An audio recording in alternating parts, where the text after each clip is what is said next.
Now, if we take the older ideas of stepping back, we have an emphasis of the drop and the rise. You have something very much like this.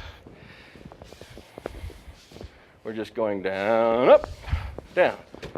And it has a strong effect on his posture.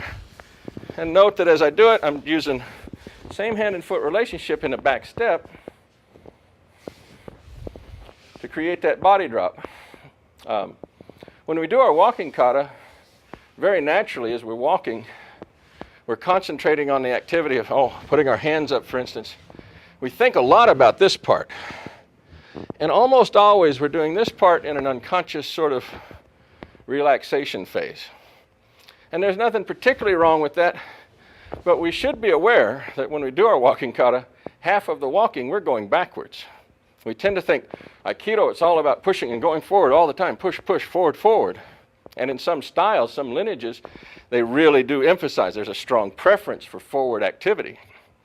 But the backward activity is just as present, and in fact, it's equally present. It's just sort of hidden in the unconscious. So when he grabs me, we have a whole set of issues about stepping forward, but this is the same thing stepping backward. Right here.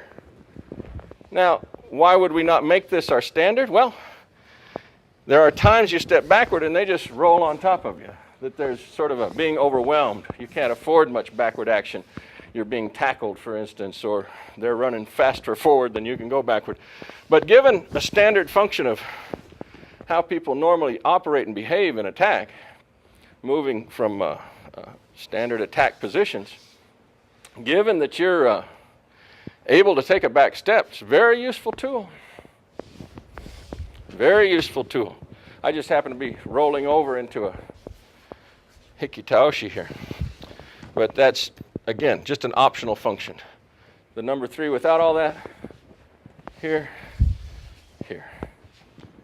Just the back step, here,